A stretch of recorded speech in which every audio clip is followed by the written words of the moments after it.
The year was 2347, and humanity had been part of the Galactic Consortium for almost 100 years.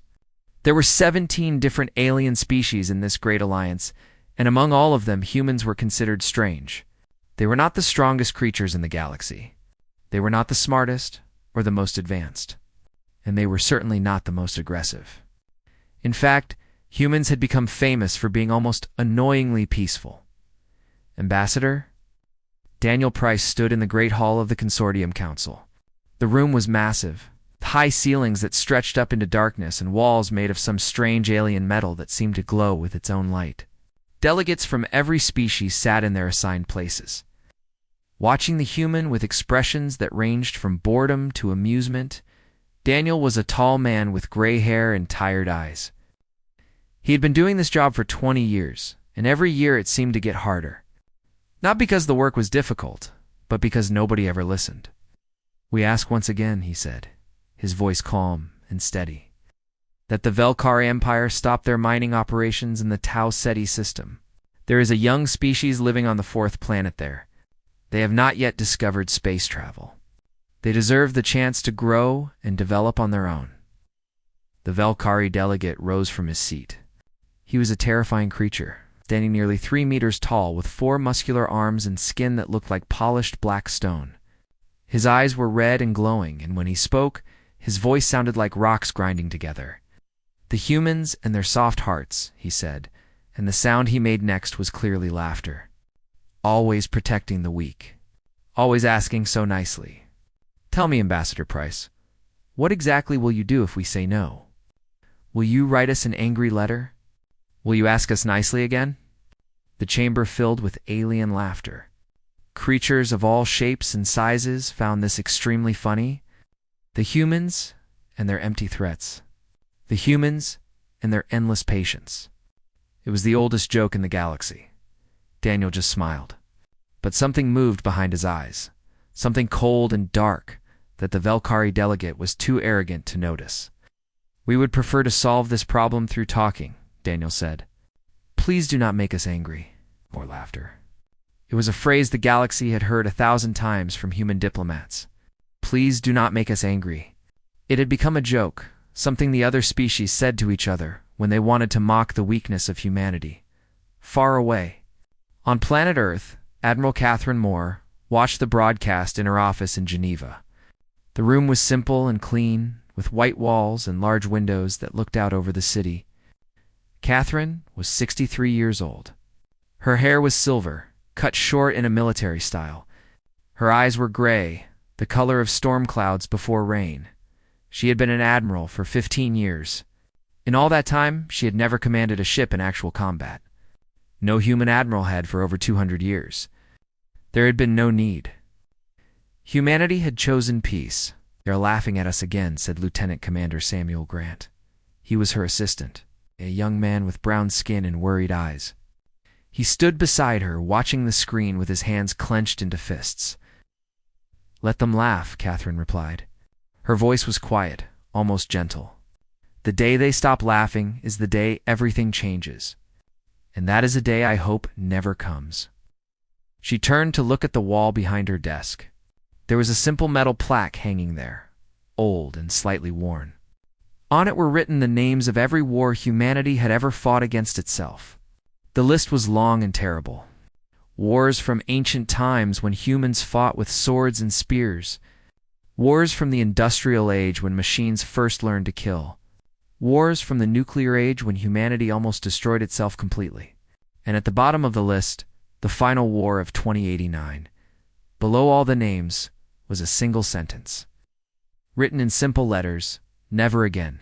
The Velkari continued their mining operations.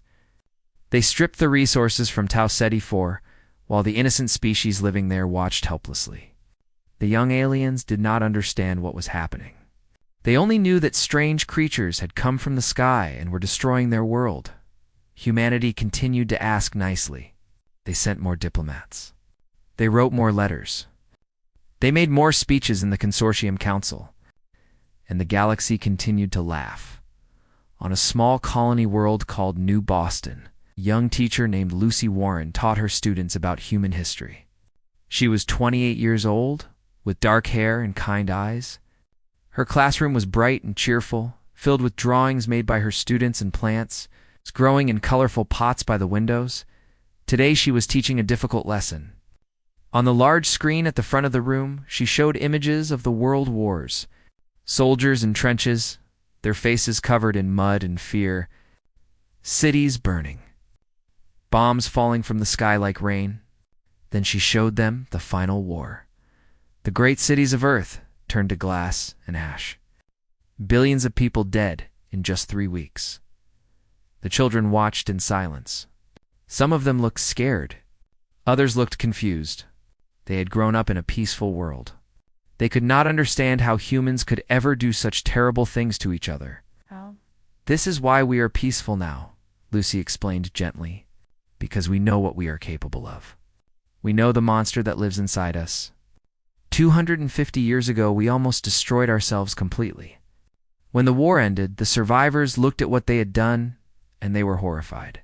They promised that they would never let it happen again. A young girl in the front row raised her hand. Her name was Emma, and she had curious blue eyes. "But what if someone makes us really angry?" she asked. "What happens then?" Lucy was quiet for a long moment. She looked at the screen, at the images of destruction and death. Then she looked back at her students, at their innocent faces and their trusting eyes. "Let us hope we never have to find out," she said softly. That night, Lucy sat alone in her small apartment, looking out the window at the stars. New Boston was a beautiful world, with green fields and blue skies and 3 small moons that glowed silver in the darkness. It was peaceful here, safe. The war and the suffering seemed so far away. It's like a bad dream from long ago. But Lucy knew the truth. Every human knew the truth, even if they did not like to talk about it. The monster was still there, sleeping somewhere deep inside them. The weapons were still there, locked away in bunkers and vaults, waiting. The warriors were still there, frozen in their cryogenic pods, dreaming of battles they hoped would never come. Humanity had not become peaceful because they were weak. They had become peaceful because they were terrified of their own strength. They had looked into the mirror and seen something that scared them more than any alien ever could.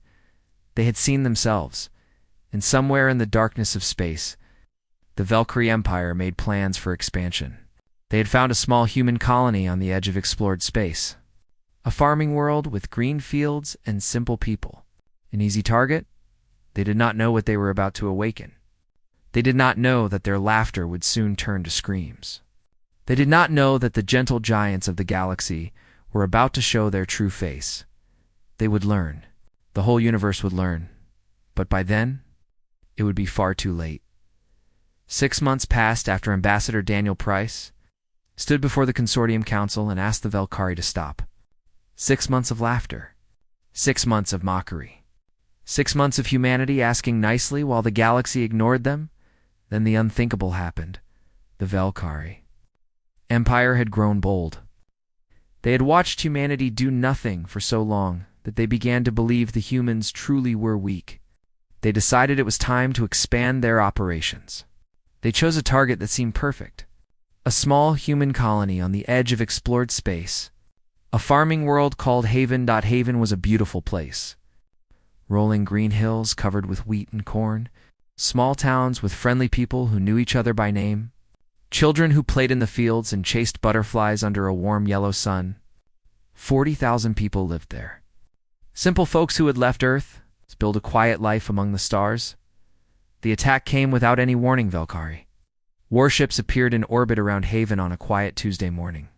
There were 3 massive battlecruisers, each one bristling with weapons. The people of Haven looked up at the sky and saw dark shapes blocking out the sun. They did not understand what was happening. They had never seen warships before. Then the bombing started. The Valkyrie called it a resource acquisition operation. They said they needed the minerals buried beneath Haven's soil. They said the colonists were in the way. The Consortium Council called the attack regrettable, but understandable. They said these things happen sometimes. They said humanity should file a formal complaint. The humans called it murder. Lieutenant Commander Benjamin Cole, was stationed on the patrol ship, Horizon, when the distress call came through. He was 29 years old, born on Mars, with sandy hair and blue eyes. He had joined the human Space Force because he loved exploring. He had never fired a weapon in anger in his entire life. None of his crew had. "Sir, we are receiving a transmission from Haven," his communications officer reported. Her name was Patricia Wells, and her voice was shaking. "They are under attack." Benjamin felt his blood turn cold as he listened to the message. Static and screaming. Explosions in the background, and then a woman's voice, broken with terror and despair. "Please, someone help us. They are killing. Gee, everyone. The children. Oh God, they are killing the children. Please, please, someone come. Please help us. Please." The transmission cut to static. The bridge of the Horizon was completely silent. Every crew member stood frozen at their stations. Benjamin could hear his own heartbeat pounding in his ears. He could feel something strange happening inside him, something he had never felt before. It was hot and cold at the same time. It made his hands shake and his jaw clench tight. It was rage. "Set a course for Haven," he said. His voice was quiet, barely above a whisper. "Sir, we cannot," his first officer said. His name was Christopher Adams, and his face was pale with fear. "The Valkyrie have 3 battle cruisers in orbit. We are a patrol ship. We have weapons for deflecting asteroids, not fighting wars. If we go there, we will be destroyed in minutes." "I know," Benjamin said. He looked around at his crew, at their frightened faces and their trembling hands. "I know we will probably die. But those are our people down there, our brothers and sisters, our children. And I will not sit here and do nothing while they are murdered." He stood up straighter. "Anyone who wants to leave may do so. Take the escape pods. I will not think less of you. But I am going to Haven, even if I go alone." Nobody left. One by one, the crew members of the Horizon turned back to their stations and began preparing for battle. The Horizon never made it to Haven. They were destroyed by Valkyrie fighters before they even entered the system. All 47 crew members died, including Benjamin Cole. They knew they would lose. They went anyway. On Earth, the news spread across the planet like wildfire. Every screen, every device, every communication channel showed the same terrible images. Haven burning. Bodies in the streets. Valkyrie soldiers standing over human corpses. Their red eyes glowing with something that looked almost like amusement. The official death count was released. 3 days later. 37,000 confirmed dead. 3,000 survivors, mostly people who had managed to reach the underground shelters in time. Admiral Catherine Moore sat alone in her office and watched the footage. She watched families running through the streets trying to escape. She watched buildings collapse on top of people who were still inside. She watched a mother holding her dead child, screaming at the sky, asking why Samuel Grant stood beside her. Tears were streaming down his face, but he made no sound. Catherine asked. Her voice was empty, hollow. 8,423. Confirmed dead. Catherine closed her eyes. For a long moment, she did not move, did not speak, did not breathe. When she opened her eyes again, Samuel took an involuntary step backward. Something had changed in those gray eyes. The storm clouds had become something darker, something ancient, something terrible. "Wake them up," she said. Samuel blinked. "Ma'am, the sleepers? The ones we put away after the final war. The warriors, the commanders, the weapons designers. Wake them up. All of them." "Admiral, those protocols have not been activated in 200 years. The Council would never approve. The paperwork alone would take. The Council can discuss it with me after," Catherine interrupted. Her voice was still quiet, but there was steel in it now. "I am not asking for permission. I am giving an order. Wake them up." Samuel stared at her for a long moment. Then he nodded slowly and left the room. Deep beneath the mountains of Switzerland, in bunkers that had been sealed since 2089, lights began to flicker on. Machines that had been silent for over 2 centuries hummed back to life. cryogenic pods, began their warming cycles. Eyes that had been closed for 258 years began to open. These were not ordinary soldiers. These were the survivors of the final war, the ones who had been too dangerous to execute, but too valuable to lose. Warriors who had been engineered in laboratories to be perfect killing machines. Tacticians who had planned campaigns that killed millions. Commanders who had held the fate of entire continents in their hands. After the final war ended, they had agreed to sleep.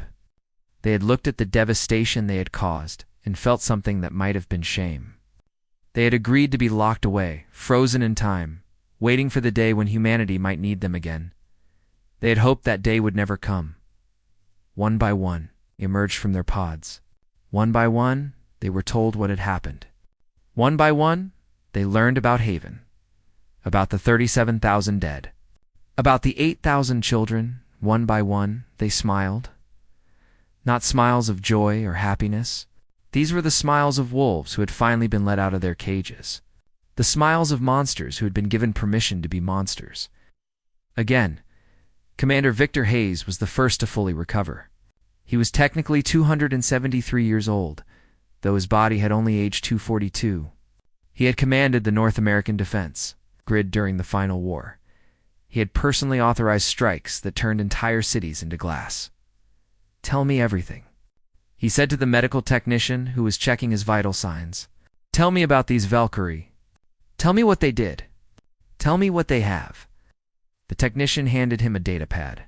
Victor read through the information quickly, his eyes scanning the pages with practiced efficiency. Then he began to laugh. It was not a pleasant sound. "You think they are warriors," he said. "They think they understand war. They have no idea. They have absolutely no idea what they have done."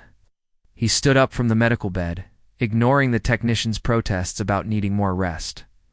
"Where is Admiral Moore? I need to speak with her immediately. We have work to do." The monster was awake, and it was hungry. The bunker beneath the Swiss mountains had not seen activity for over 2 centuries. Now it was alive with movement and noise. Medical teams rushed between cryogenic pods. Technicians worked on machines that had been sleeping almost as long as the people inside them. And everywhere, the awakened warriors moved with purpose and determination. Dr. Elizabeth Santos was the third person to fully recover from the long. She was a small woman with gray-streaked hair and gentle brown eyes that seemed to belong to somebody's grandmother. She looked like she should be baking cookies or knitting sweaters for her grandchildren. She was actually the most dangerous weapons designer in human history. During the final war, Elizabeth had created devices that could destroy entire cities in seconds. She had designed bombs that could poison the atmosphere of a planet. She had built machines that could make the sun itself unstable. When the war ended, the other survivors had looked at her with a mixture of respect and fear. Now she sat in a briefing room, studying data about the current state of human military technology. A young officer named Lieutenant Maria Santos was assigned to bring her up to speed. Maria was nervous. She had read Elizabeth's file. She knew what this kind-looking old woman was capable of. "So let me understand this correctly," Elizabeth said, her voice still rough from centuries of disuse. "You have kept all my designs?" "Yes, Doctor. Everything you created during the final war has been maintained and updated, but you never deployed them? Never used them?" "No, Doctor. They have been in storage since 2089. We hoped we would never need them." Elizabeth nodded slowly. A small smile crossed her face. It was the smile of a proud mother looking at photographs of her children. "Well then," she said softly, "I suppose it is time to dust them off." In another part of the bunker, Commander Victor Hayes was meeting with Admiral Catherine Moore. The war room had been cleaned and activated for the first time in 258 years. Holographic displays showed maps of the galaxy. Data streams provided real-time information about Valkyrie military positions. "Walk me through the current situation," Victor said. He was studying the displays with sharp, calculating eyes. "I want to know everything. Their fleet size, their weapons capabilities, their strategic vulnerabilities." Catherine pulled up a series of images. "The Valkyrie Empire controls approximately 300 star systems. They have a combined fleet of about 12,000 warships. Their technology is roughly equivalent to what the other species in the consortium possess. And our technology? Catherine hesitated. During the past 200 years, we have continued to develop new technologies. We told the galaxy we were focused on exploration and science. That was not entirely true. She pressed a button, and new images appeared. Weapons platforms hidden in asteroid fields. Stealth ships that no alien sensor could detect. Orbital defense stations disguised as communication satellites. We prepared for the possibility of war, she continued. We built weapons in secret. We positioned them throughout the galaxy. We trained soldiers, even though we hoped they would never fight. We did all of this because we knew that someday someone might force our hand. Victor studied the images carefully. How many ships do we have? Active duty vessels. About 200. Ships we can activate from reserve? Another 800. Ships we have been hiding for the past 2 centuries. Catherine paused. 40,000. Victor was quiet for a long moment. Then he began to laugh.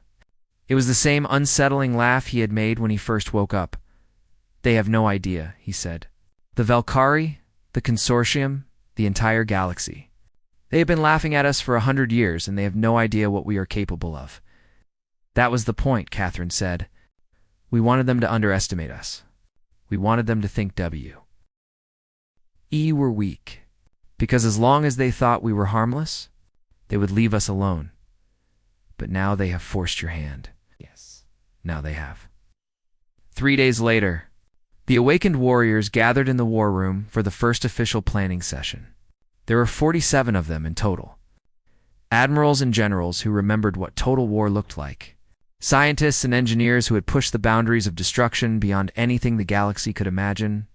Soldiers who had been bred in laboratories to be perfect weapons.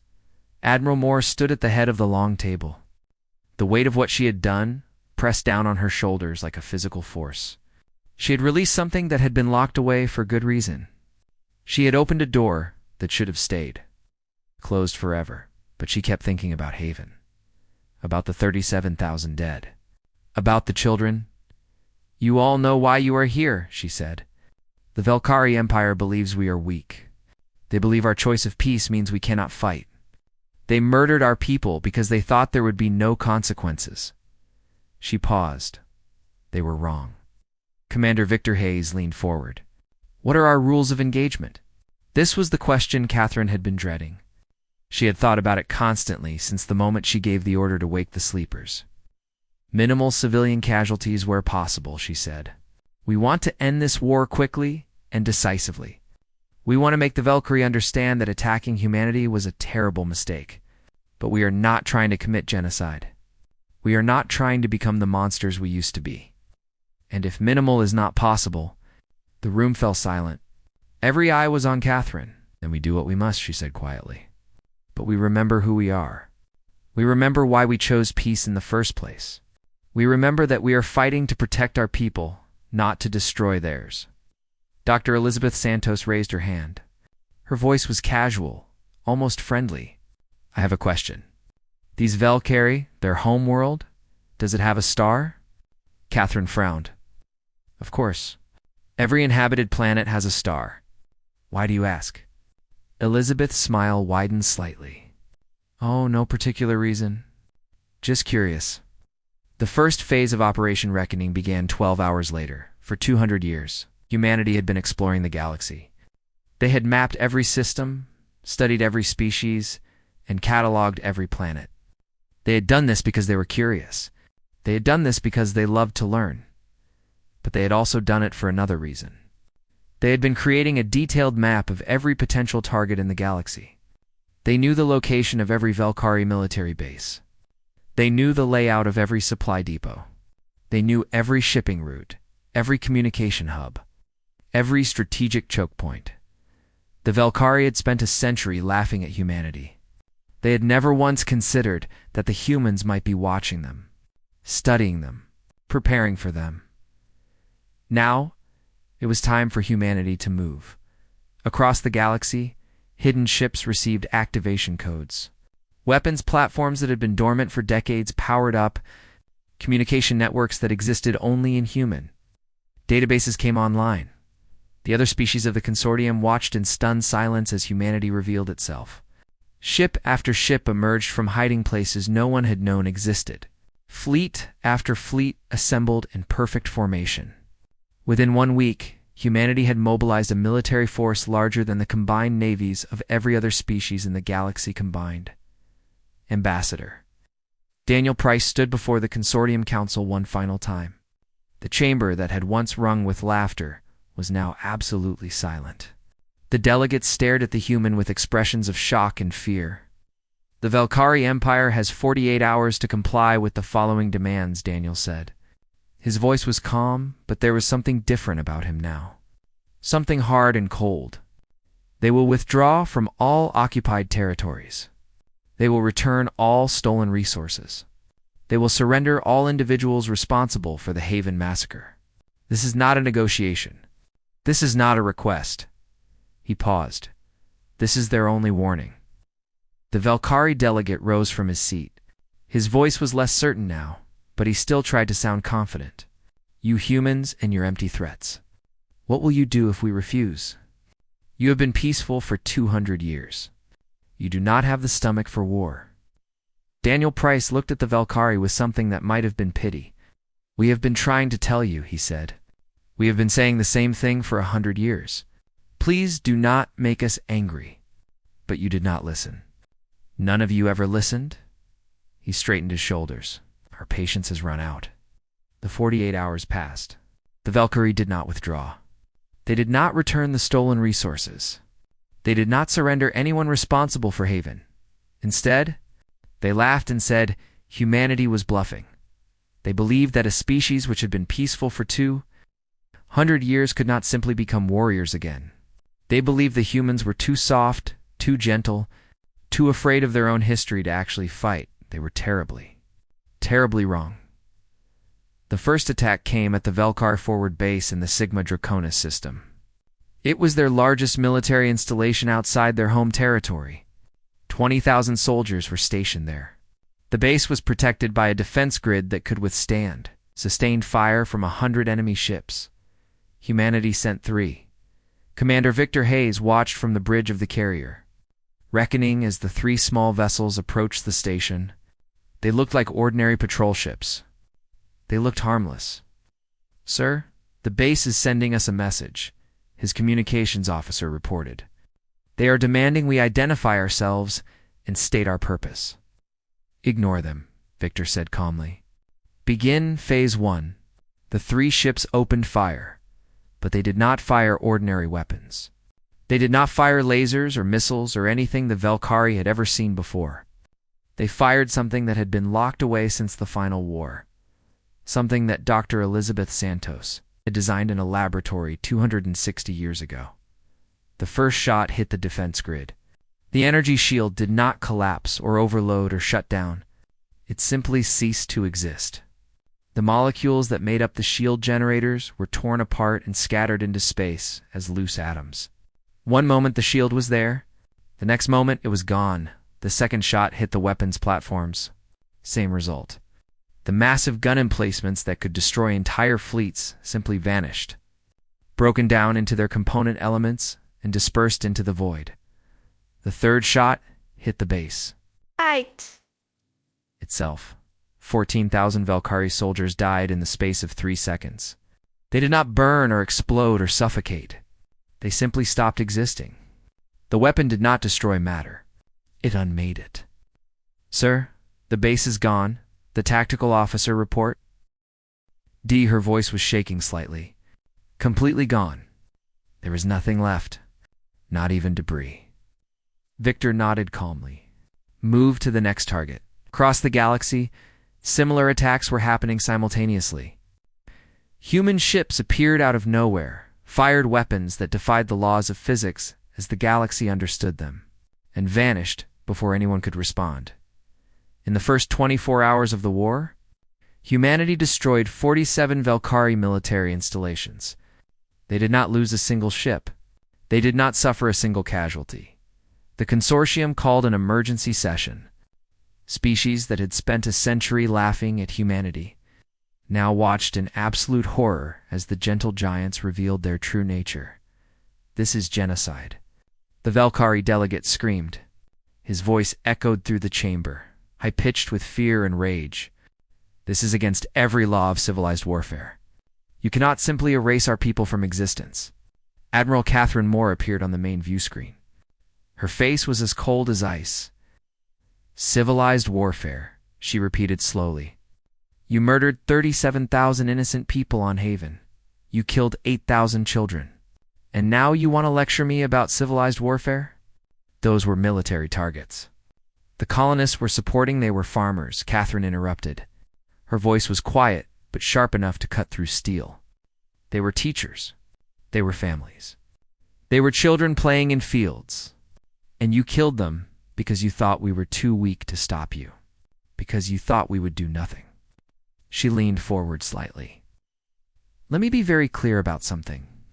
Every species in this chamber has spent the last century treating humanity like a joke. You mocked our diplomacy. You ignored our warnings. You laughed at our kindness and called it weakness." Her gray eyes seemed to glow with cold fire.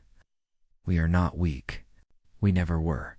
We chose to be peaceful because we knew what would happen if we ever let ourselves become angry again. You have awakened something that should have stayed asleep forever. And now you will face the consequences." The Valkyrie delegate was shaking visibly now. "What do you want?" "We will give you anything. We will withdraw from all territories. We will pay any amount of reparations. We will." "It is too late for that," Catherine said. "You had 48 hours to comply. You chose to laugh instead. Now you will learn why our ancestors nearly destroyed themselves. Now you will understand why we chose peace." Screen went dark. On the Valkyrie homeworld of Velcro's Prime, alarms began to sound across every city. Sensors had detected something approaching their star. Something massive. Something impossible. Dr. Elizabeth Santos stood on the observation deck of the science vessel Phoenix, watching her creation drift through space toward the Valkyrie sun. It was called a stellar igniter. She had built the first prototype during the final war. It was designed to destabilize the core of a star, causing it to expand rapidly and engulf any planets in its system. She had never actually used it. During the final war, the threat alone had been enough to force the Asian coalition to surrender. She had hoped she would never have to fire it. "Doctor, are you certain about this?" Captain Nathan Brooks asked. He was a young man, barely 30 years old. He had grown up in peacetime. He had never known war. "There are 14 billion people on Velcro's Prime. If we fire this weapon, they will all die." Elizabeth was quiet for a long moment. She watched the Valkyrie sun burning in the distance, a yellow ball of fire that gave life to billions of beings. "I know," she said finally. "And there were 37,000 people on Haven. There were 8,000 children who will never grow up, never fall in love, never have children of their own. There were mothers and fathers who died trying to protect their babies." She turned to face the captain. "I do not enjoy this. None of us do. We spent 200 years hoping we would never have to fight again. But the Valkyrie need to understand that their actions have consequences. The entire galaxy needs to understand. We are not weak. We are not harmless. We are humanity, and we will protect our own. And if they surrender, then we stop immediately. But they must surrender unconditionally, completely, before I give the order to fire. Every civilian will be given the chance to evacuate. Every soldier will be given the opportunity to lay down their weapons. We are not monsters." She paused. "At least we are trying very hard not to be." The ultimatum was broadcast to every corner of the Valkyrie Empire. Surrender, or watch your homeworld die. The message was simple and clear. There would be no negotiation. There would be no discussion. There would only be compliance or destruction. For 6 hours, the Valkyrie leadership debated. Some wanted to fight. Some wanted to surrender. Some believed it was all a bluff and that the humans would never actually fire. Then the deadline approached, and Elizabeth Santos gave the order to charge the stellar igniter. The Valkyrie sensors detected the energy buildup. They ran calculations and realized what was about to happen. They realized that the humans were not bluffing. They realized that they were about to lose everything. The Valkyrie Emperor appeared on every screen in his domain. He was an ancient creature over 300 years old, covered in ceremonial armor that suddenly seemed meaningless.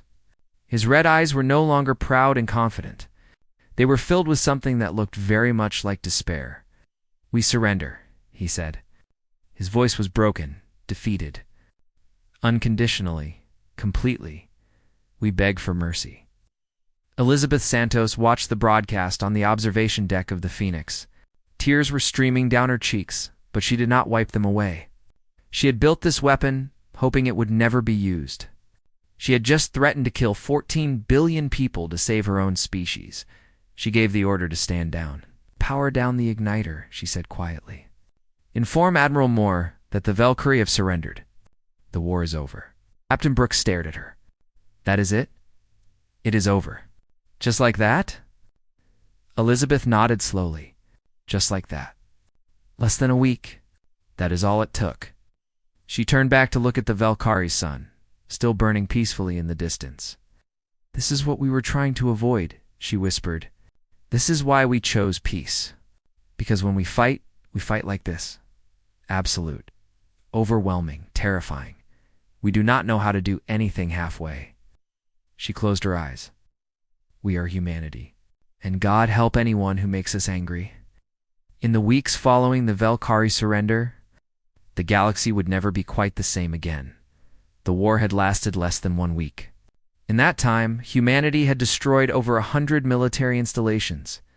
They had dismantled the entire Valkyrie offensive capability. They had brought an empire that had terrorized dozens of species to its knees, without losing a single ship, and they had done it all while holding back. The other species of the consortium looked at humanity differently now. The laughter had stopped completely. When human diplomats entered a room, the other delegates fell silent. When human ships passed through a system, the local traffic gave them a wide berth. The gentle giants had shown their true face, and the galaxy was terrified. Ambassador Daniel Price returned to the Consortium Council 1 month after the war ended. The chamber that had once echoed with mockery was now quiet as a tomb. Every delegate sat perfectly still, watching the human approach the central podium with expressions of barely concealed fear.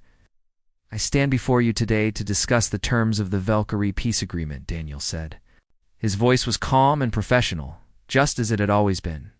"But before we begin, I want to explain something. I want you all to understand why this happened." Paused, looking around the chamber at each species in turn. "Humanity chose peace 258 years ago. We made that choice because we had spent 10,000 years making war against ourselves.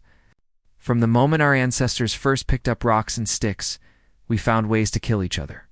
We developed spears, then swords, then guns, then bombs, then weapons so terrible they could crack planets in half and snuff out stars." His voice grew softer. "And we used them. We used them against our own brothers and sisters. The final war killed 4 billion people in 3 weeks. 4 billion human beings, dead, because we could not stop fighting. When it was over, those of us who survived looked at what we had done and we were horrified. We looked in the mirror and saw monsters staring back at us. Daniel's eyes swept across the silent chamber as we made a choice. We decided to lock away our weapons, freeze our warriors, and try to build something better. We became explorers instead of conquerors. We became diplomats instead of generals. We asked the galaxy to respect our choice, to leave us in peace, to please not make us angry." He shook his head slowly. He did not listen. "None of you ever listened. You saw our kindness and thought it was weakness. You saw our patience and thought it was cowardice. You laughed at us. You mocked us. And when the Valkyrie killed our people, you sat in this very chamber and called it regrettable but understandable." The chamber remained absolutely silent. "So let me make something very clear," Daniel continued. "Humanity will return to peace now. We will seal away our weapons again. We will put our warriors back to sleep. We will go back to being the gentle giants you have always known. But we will never forget what we are capable of. And neither should you." He leaned forward slightly. "The next time any species in this consortium thinks about attacking humanity, Remember what happened to the Velkari? Remember that we showed mercy. Remember that we stopped when they surrendered. Remember that we could have done so much worse. Daniel straightened to his full height. Remember that we are not weak. We are simply choosing to be kind. And please, for your own sake, do not ever make us angry again. 6 months later, life had slowly returned to something like normal. The sleepers went back to their cryogenic pods, hoping once again that they would never be needed. Commander Victor Hayes was the last to go under. Before he closed his eyes, he looked at Admiral Catherine Moore and smiled. Same time? Next century? He asked. Let us hope not, Catherine replied. Sleep well, Commander. Sweet dreams, Admiral. The pod sealed, and Victor Hayes returned to his long sleep. The weapons were dismantled and stored in their hidden vaults. The fleets dispersed back to their secret positions. The war rooms were cleaned and closed. Humanity put away its claws and returned to being the peaceful explorers. The galaxy had always known, but something had changed. Everyone knew it. Everyone felt it. On New Boston, Lucy Warren stood before her class once more. The children looked at her with different eyes now. They had seen the news broadcasts. They had watched the footage of Velkari bases being erased from existence. They had heard their parents talking in hushed voices about what humanity had done. Do you have any questions about what we discussed? Lucy asked. A boy in the back row raised his hand. His name was Tommy, and he had been quiet all morning. Moss. Warren, are we the bad guys? Lucy was quiet for a long moment. It was the question she had been asking herself for months. It was the question every human had been asking since the war ended. Oh, she said finally. We are not the bad guys. But we are not exactly the good guys either. We are just human. We have the ability to be incredibly kind and incredibly cruel. Which one we choose is always up to us. She smiled sadly. Our ancestors chose cruelty for thousands of years. They fought and killed and destroyed. Then, after the final war, they chose kindness. They decided to be better. The Valkyrie forced us to choose cruelty again, just for a little while. But now we are choosing kindness once more. She paused. That is all we can do. Keep choosing every day to be better than we were before. Keep hoping that we never have to make that terrible choice again. Tommy nodded slowly, thinking about this. Then he raised his hand again. If someone makes us really angry again, what happens then? Lucy looked out the window at the peaceful sky of New Boston. The 3 moons were rising, pale and beautiful against the darkening blue. Children were playing in the schoolyard, their laughter drifting up through the open window. Then we hope they learned the same lesson the Velkari did, she said quietly. That humanity's greatest strength is not our weapons or our technology or our ability to destroy. Our greatest strength is our choice. We choose to be peaceful when we could be violent. We choose to be merciful when we could be cruel. We choose to forgive when we could destroy. She turned back to her students, but make no mistake. If anyone ever forces us to make that choice again, the universe will remember. The Velkari remember. The consortium remembers. The whole galaxy remembers. Lucy Warren smiled, and for just a moment, her students saw something ancient and terrible flickering behind her gentle eyes. Something that had been sleeping for 250 years. Something that had woken up briefly, shown itself to the universe, and gone back to sleep. Humanity will always give you a choice, she said softly. We will always ask nicely first. We will always say please. But if you refuse to listen, if you force our hand, if you make us truly angry, she paused. And may whatever gods you believe in have mercy on you. Because we will not. The classroom was silent. Outside, the children continued to play, their innocent laughter filling the warm afternoon air. The 3 moons rose higher in the sky, watching over the peaceful colony like guardian angels. Somewhere far away, in a bunker beneath the mountains of Earth, 47 warriors slept in their frozen pods. They dreamed of battles and blood and fire. They dreamed of the war they had just fought and the wars they might still have to fight. And in the quiet darkness, they waited. The universe had learned its lesson. Humanity hoped it would not have to teach it again, but if it did, They would be ready. They would always be ready, because that was what it meant to be human. To hope for peace while preparing for war.